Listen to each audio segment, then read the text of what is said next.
독일 의사의 건강 플러스 시작합니다. 손발이 자주 저리고 밤에는 깊이 잠들지 못하고 아침에 일어나도 온몸이 무겁게 짓누르는 듯 피곤하시나요? 이 모든 증상 사실은 다 이유가 있습니다. 단순히 나이가 들어서 생기는 자연스러운 변화가 아닐 수도 있습니다. 사소해 보이지만 이것은 몸이 보내는 심각한 경고일 수 있습니다. 원인은 마그네슘 결핍입니다. 마그네슘 이름은 들어봤지만 그게 뭐 그렇게 중요한가? 하고 그냥 지나치신 분들 많으실 겁니다. 칼슘이나 비타민은 익숙해도 마그네슘은 잘 모르는 경우가 많지요. 하지만 사실 마그네슘은 우리 몸에 꼭 필요한 필수 영양소입니다. 뼈 건강만 지키는 게 아니라 심장과 혈관, 뇌와 근육까지 제대로 움직이게 만드는 숨은 조율자 같은 존재죠. 실제로 이 작은 영양소 하나가 무려 300가지가 넘는 몸속 반응을 조절한다는 사실은 모르고 계셨을 겁니다. 만약 이것이 부족해진다면 어떻게 될까요? 눈, 밑이 파르르 떨리는 가벼운 증상에서 그치지 않습니다. 심장이 불규칙하게 뛰는 부정맥, 약해진 뼈로 인한 골다공증, 그리고 혈압, 혈당의 불안정까지 이어질 수 있습니다. 실제로 연구에 따르면 마그네슘 부족은 고혈압과 당뇨병의 악화를 촉진하는 중요한 요인으로 지목됩니다. 여기서 중요한 질문을 던져야겠죠. 도대체 왜 이렇게 중요한 영양소가 우리 몸에서 자꾸 부족해지는 걸까요? 그리고 부족할 때 우리 몸은 구체적으로 어떤 변화를 겪게 될까요?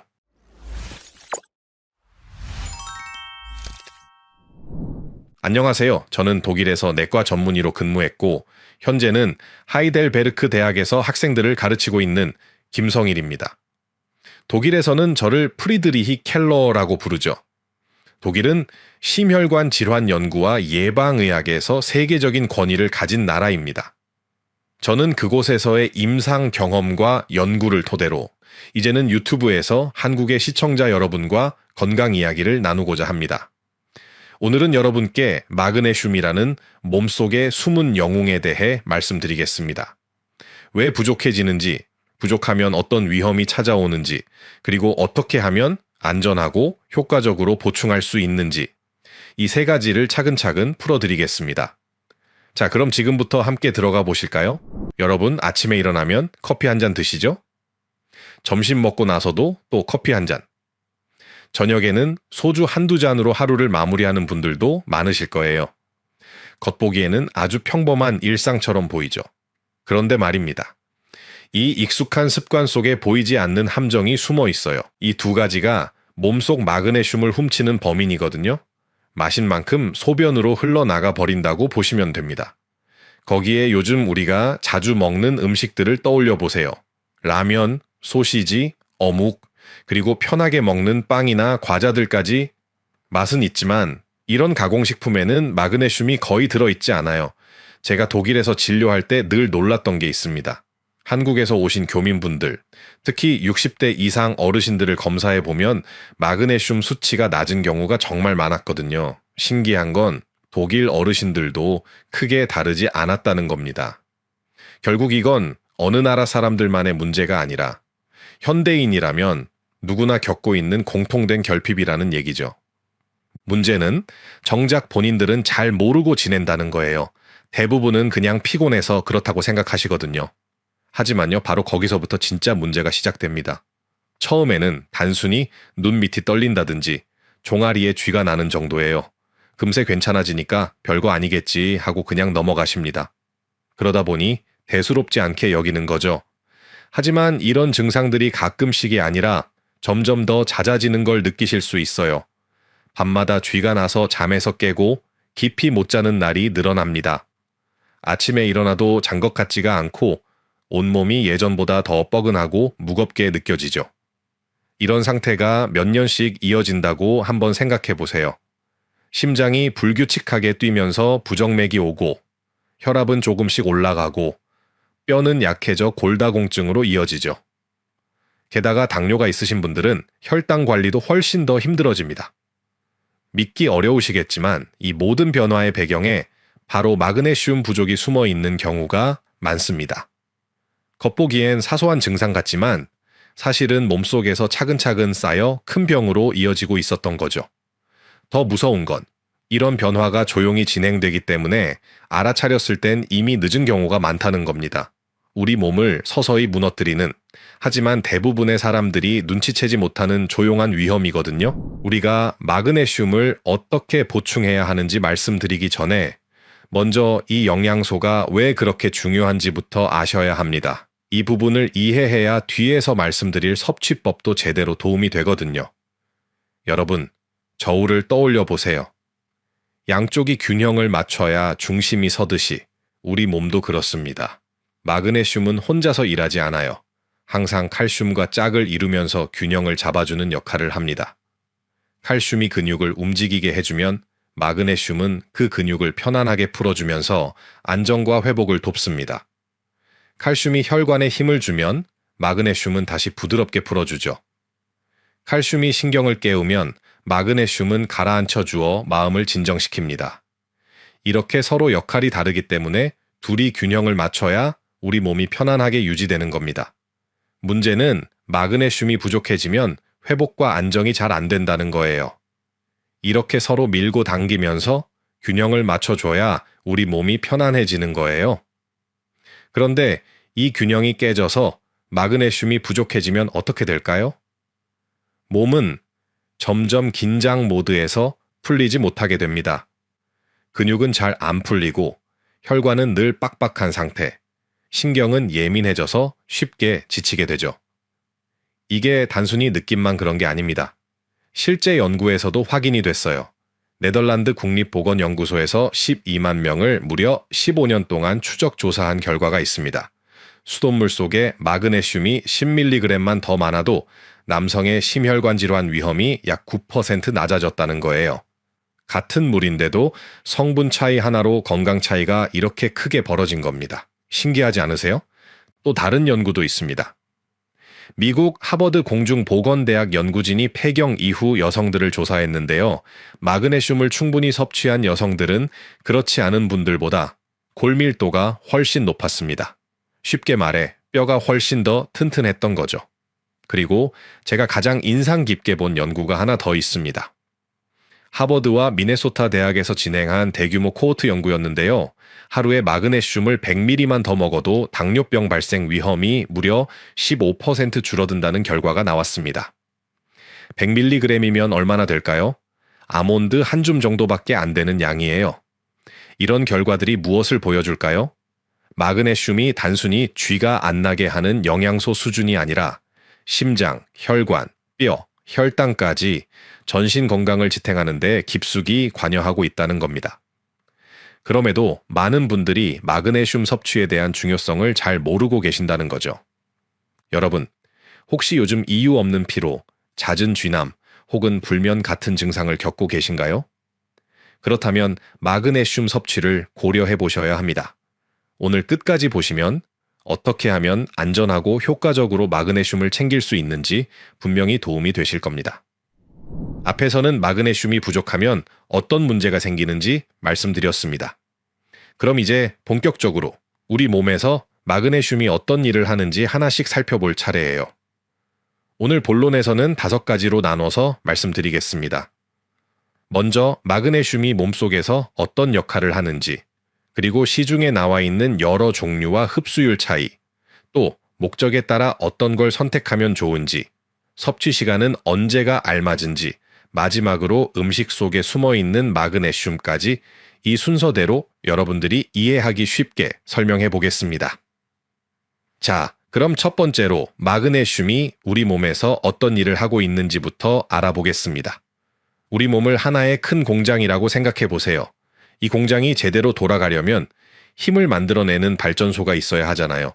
그게 바로 ATP라는 물질입니다. 어려운 말 같지만 쉽게 말해 우리 몸이 움직일 때 쓰는 에너지 연료라고 보시면 됩니다. 그런데 이 연료가 만들어질 때 꼭 필요한 게 있어요. 바로 마그네슘입니다. 마그네슘이 부족하면 연료가 충분히 생산되지 않으니 당연히 몸이 쉽게 지치고 하루 종일 기운이 빠지게 되는 거죠. 다음은 신경 전달입니다. 우리 뇌에서 손끝, 발끝까지 신호가 전달될 때 전선이 이어져 있는 게 아니잖아요. 신경과 신경 사이에서 화학 물질이 건너뛰면서 신호가 오가는데 이 과정에도 마그네슘이 필요합니다. 그래서 부족하면 신경이 예민해지고 불안하거나 우울한 기분이 생기기도 해요. 근육도 마찬가지입니다. 앞서 말씀드린 것처럼 칼슘이 근육을 조여주면 마그네슘이 그걸 다시 풀어줍니다.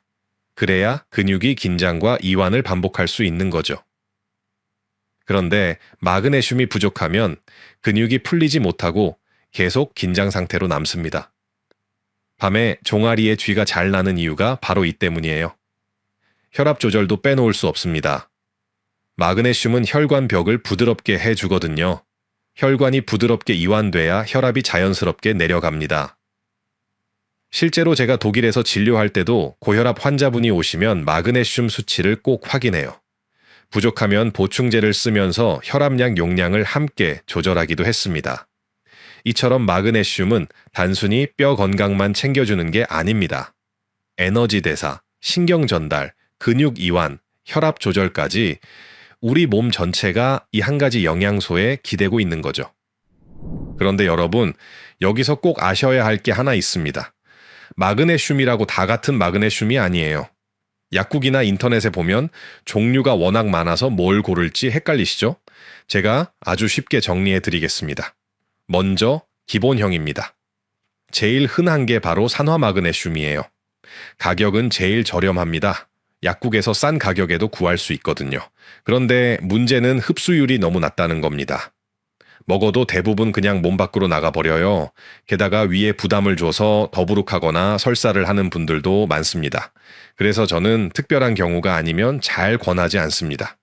그 다음은 중간형, 바로 유기산 형태 마그네슘이에요. 구연산 마그네슘, 말레산 마그네슘 같은 것들이 여기에 속합니다. 이건 흡수율이 꽤 괜찮고 위장 부담도 상대적으로 덜합니다. 가격도 적당한 편이라 대부분의 분들이 무난하게 드실 수 있어요. 일반적인 건강 보충 목적이라면 이 정도로도 충분합니다. 마지막은 고급형, 바로 아미노산 킬레이트 형태입니다. 이름이 좀 낯설죠? 글리시네이트, 트러네이트, 타우린산 마그네슘 같은 것들이 여기에 속합니다. 이 형태는 흡수율이 가장 좋고 특정한 목적에 맞게 활용할 수 있습니다. 예를 들어 트러네이트 마그네슘은 뇌혈관 장벽을 통과할 수 있어요. 그래서 기억력이나 인지 기능 개선을 목표로 연구가 많이 되고 있습니다. 타우린산 마그네슘은 심장과 혈관에 도움을 줄 수 있고요. 글리시네이트 마그네슘은 신경을 안정시켜주기 때문에 숙면에 유리합니다. 독일에서는 실제로 의사들이 환자 상태에 따라 이런 걸 달리 처방합니다. 잠을 못 주무시는 분께는 글리시네이트, 심장이나 혈관 질환이 있는 분께는 타우린산, 이런 식으로 맞춤형으로 쓰는 거죠. 물론 가격은 기본형보다 비쌉니다. 그래서 약국이나 인터넷에서 마그네슘 영양제를 고르실 때 꼭 어떤 형태의 마그네슘인지를 확인해 보셔야 합니다. 같은 마그네슘이라도 흡수율과 효과는 전혀 다르거든요. 자, 그럼 이제 가장 중요한 질문이죠. 나한테는 어떤 마그네슘이 맞는 건지 궁금하시겠죠? 제가 병원 약사님들께 물어보고 확인한 내용을 알려드리겠습니다. 첫 번째, 근육 경련이나 통증 때문에 힘드신 분들. 밤에 자다가 종아리에 쥐가 잘 난다거나 운동 후에 근육이 뻐근한 분들 많으시죠? 이런 경우에는 사실 대부분의 마그네슘이 도움이 됩니다. 그 중에서도 저는 구연산 마그네슘이나 글리시네이트를 권해요. 흡수도 잘 되고 위에 부담도 적거든요. 두 번째, 수면이 문제이신 분들. 밤마다 뒤척이고 자도 잔 것 같지 않고 새벽에 자꾸 깨는 분들이 계시죠? 이럴 땐 글리시네이트나 트러네이트가 좋습니다. 특히 트러네이트는 뇌혈관 장벽을 통과해서 뇌까지 도달하기 때문에 신경을 안정시켜 숙면에 도움을 줄 수 있어요. 두통이 잦은 분들께도 괜찮습니다. 세 번째, 심혈관 건강이 걱정되시는 분들. 혈압이 높거나 가슴이 답답하고 손발이 늘 차가운 분들이 있으시죠? 이럴 때는 타우린산 마그네슘을 추천합니다. 심장과 혈관에 특화되어 있어서 혈관을 부드럽게 해주고 순환을 도와주거든요. 여기에 오메가3를 함께 드시면 더 좋은 궁합이 됩니다. 네 번째, 기억력과 집중력이 걱정되시는 분들. 요즘 깜빡깜빡 잘 하신다, 이름이 잘 안 떠오른다 하시는 경우 있죠. 이럴 때는 트러네이트 같은 뇌 특화 마그네슘을 보시면 됩니다. 뇌의 기능을 직접적으로 도와줄 수 있는 형태예요. 정리하면 간단합니다. 근육 문제는 구연산이나 글리시네이트, 수면 문제는 글리시네이트나 트러네이트, 심혈관은 타우린산, 뇌 건강은 트러네이트. 이렇게 기억해 두시면 됩니다. 여기서 잠깐, 마그네슘은 우리 몸에 꼭 필요하지만 특정한 분들에게는 독이 될 수 있다는 걸 아셔야 합니다. 가장 먼저 신장 기능이 떨어진 분들입니다. 우리 몸은 불필요한 마그네슘을 소변으로 배출해내야 하는데 신장이 제 역할을 못하면 이게 제대로 빠져나가지 못하고 혈액 속에 쌓입니다. 그럼 어떤 일이 생길까요? 피 속 마그네슘 농도가 비정상적으로 올라가면 고마그네슘 혈증이라는 상태가 됩니다. 이때 흔히 나타나는 증상이 어지럼증, 메스꺼움, 극심한 피로예요. 심하면 맥박이 느려지고 혈압이 갑자기 떨어지고 호흡이 가빠지는 위급한 상황까지 이어질 수 있습니다. 실제로 심부전 환자들 중에서는 마그네슘 영양제를 잘못 복용했다가 응급실로 오는 경우도 적지 않습니다. 두 번째로는 심장질환 환자입니다. 특히 고혈압이나 부정맥 때문에 약을 드시는 분들 말이죠. 마그네슘은 근육을 이완시키는 역할을 하기 때문에 심장 근육에도 영향을 줍니다. 특히 이뇨제를 드시는 분들, 그러니까 소변을 많이 나오게 해서 붓기를 빼주는 약을 드시는 경우, 그리고 항부정맥제를 드시는 분들, 즉 심장이 불규칙하게 뛰는 걸 잡아주는 약을 드시는 경우는 조심하셔야 합니다. 이런 약과 마그네슘을 함께 복용하면 심장이 오히려 더 불규칙하게 뛰거나 갑자기 혈압이 확 떨어져서 어지럽고 쓰러질 수 있는 위험이 생길 수 있습니다. 예를 들어 독일의 한 환자는 이뇨제와 마그네슘을 같이 복용한 뒤 저혈압 쇼크로 쓰러져 병원에 실려온 사례가 있었습니다. 이처럼 약과의 상호작용은 무시하면 안 되는 문제예요. 세 번째는 혈압약이나 항생제를 드시는 분들입니다.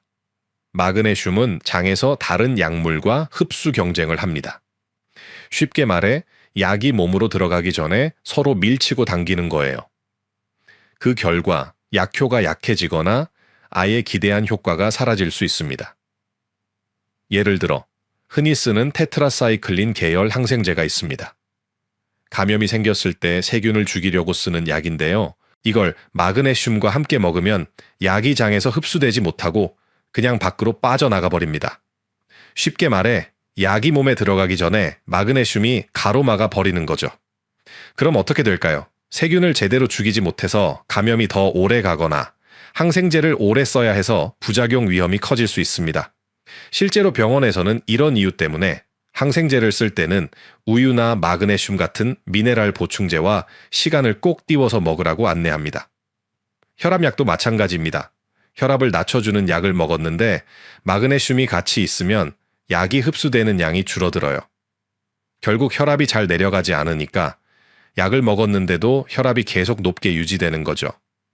어르신들 입장에서는 약을 꼬박꼬박 먹었는데 왜 혈압이 안 잡히지? 하고 의아할 수 있는데 알고 보면 마그네슘이 약효를 방해하고 있었던 겁니다. 혈압약을 드시는 분들은 마그네슘 영양제를 같이 복용하고 있지는 않은지 체크해 보셔야 합니다. 마그네슘은 분명히 건강에 도움이 되지만 콩팥 질환, 심장 질환, 약 복용 중이신 분들은 꼭 전문가와 상담을 먼저 하고 드셔야 합니다. 마그네슘은 영양제로만 보충할 수 있느냐라고 생각하실 텐데요. 꼭 영양제로 보충하실 필요는 없습니다. 마그네슘이 풍부한 음식을 섭취하시는 것도 충분히 도움이 됩니다. 우리 몸은 원래 자연에서 나온 영양소를 가장 잘 흡수하도록 설계되어 있거든요. 그럼 어떤 음식에 마그네슘이 많을까요? 제가 독일에서 환자분들께 실제로 늘 추천하는 음식들을 알려드리겠습니다. 첫째는 견과류입니다. 아몬드, 호박씨, 해바라기씨 같은 것들이죠. 작게 한 줌만 드셔도 마그네슘이 듬뿍 들어 있습니다. 게다가 심장 건강에 좋은 불포화 지방산도 풍부하고 항산화 물질까지 있어요. 저도 아침마다 아몬드 한 줌을 챙겨 먹는데 간단하면서도 든든하거든요. 둘째는 통곡물입니다. 현미, 귀리, 통밀 같은 곡식은 흰쌀밥보다 훨씬 마그네슘 함량이 높습니다. 게다가 섬유질도 풍부해서 변비 예방에도 좋고 혈당이 천천히 올라가니까 당뇨 예방에도 도움이 되죠. 밥 지으실 때 흰쌀에 현미나 귀리를 조금만 섞어도 건강이 달라집니다. 셋째는 녹색 채소입니다. 시금치, 케일, 브로콜리 같은 진한 초록빛 채소에는 마그네슘이 정말 풍부합니다. 뿐만 아니라 철분, 칼륨, 비타민도 함께 들어있어 골고루 영양을 챙길 수 있죠. 넷째는 콩류입니다. 검은콩, 완두콩, 두부, 두유 같은 음식이 대표적입니다. 단백질도 공급해주면서 마그네슘까지 챙길 수 있으니 일석이조죠. 저는 아침에 두유 한 잔을 꼭 마시는데 하루를 시작할 때 속이 든든합니다. 다섯째는 아보카도입니다. 한국에선 조금 생소할 수 있지만 이건 대표적인 슈퍼푸드예요. 부드럽고 고소한 과육 속에 마그네슘은 물론 심장에 좋은 칼륨, 뇌 건강에 필요한 엽산까지 들어있습니다. 샐러드로 드시거나 빵 위에 올려서 드시면 참 좋습니다. 보충제부터 찾기 전에 이런 음식들로 마그네슘을 충분히 채워보세요. 음식으로 섭취하는 게 훨씬 자연스럽고 안전합니다. 그래도 부족하다면 그때 보충제로 보충하는 게 올바른 순서입니다. 자, 이제 오늘 이야기의 마지막 부분이 남았습니다. 앞에서 말씀드린 걸 간단히 다시 짚어보면 마그네슘은 음식으로 먼저 챙기고 그래도 부족하면 보충제를 활용하시면 된다고 했죠. 그리고 약 드시는 분들은 간격을 두는 게 중요하다고도 말씀드렸습니다. 그럼 이제 남은 건 단 하나, 실제로 어떻게 챙겨 드시면 좋은지 바로 복용법입니다. 이걸 아셔야 오늘 내용이 그냥 듣고 끝나는 게 아니라 생활 속에서 바로 실천할 수 있겠죠. 성인 남성은 하루 350에서 400ml, 여성은 280에서 320mg이 필요합니다. 그런데 대부분은 이보다 조금 부족하게 드시고 계십니다. 그래서 보충이 필요한 거예요. 자세한 음식들은 앞에서 말씀드렸죠. 견과류, 통곡물, 녹색 채소, 콩류, 아보카도. 이런 음식들을 매일 식단에 조금씩만 넣어도 하루 권장량의 절반 이상은 충분히 채울 수 있습니다. 약보다 밥상이 먼저라는 점 잊지 마세요. 음식만으로는 부족하다 싶을 때 보충제를 고려하세요. 마그네슘 보충제는 꼭 식후에 드시는 게 좋습니다. 빈속에 드시면 속이 불편하거나 설사를 할 수 있기 때문이에요. 밥을 드신 뒤에 먹으면 음식과 같이 흡수돼서 훨씬 부드럽게 들어갑니다. 또 중요한 게 다른 보충제와 시간 간격을 두는 것입니다. 칼슘, 철분, 아연 같은 미네랄 보충제랑 마그네슘을 동시에 드시면 서로 흡수를 방해해서 제대로 효과를 못 봅니다. 예를 들어 칼슘이랑 같이 먹으면 마그네슘이 몸에 덜 들어가고 철분이랑 같이 먹으면 철분 흡수가 떨어져서 빈혈 관리가 잘 안 될 수 있습니다.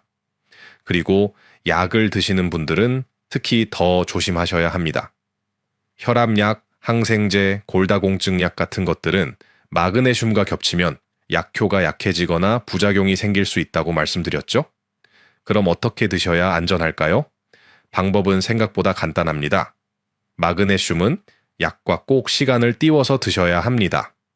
복용하시는 약과 최소 2-3시간은 간격을 두시고 드시는 게 가장 좋습니다. 예를 들어 혈압약을 드시는 분들은 아침에 약을 드셨다면 마그네슘은 저녁 식사 후로 미루시는 게 안전합니다. 골다공증 약은 보통 아침 공복에 드시는데 이때는 절대로 마그네슘을 같이 드시면 안 되고 오후나 저녁으로 넘겨야 합니다. 즉, 같은 날 먹어도 괜찮지만 반드시 시간을 띄워서 따로 챙기셔야 한다는 겁니다. 그리고 복용하는 약마다 권장 강력이 조금씩 다를 수 있기 때문에 가장 확실한 방법은 약사님이나 의사 선생님께 직접 확인해 보는 거예요. 이 한 번의 확인이 여러분의 건강을 지켜줍니다.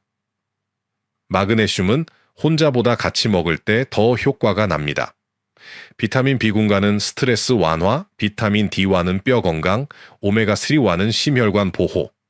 여러분 상황에 맞게 곁들이면 훨씬 좋아요. 혹시 설사가 나신다면 앞서 말씀드린 것처럼 산화 마그네슘은 피하시고 다른 형태로 바꿔보세요.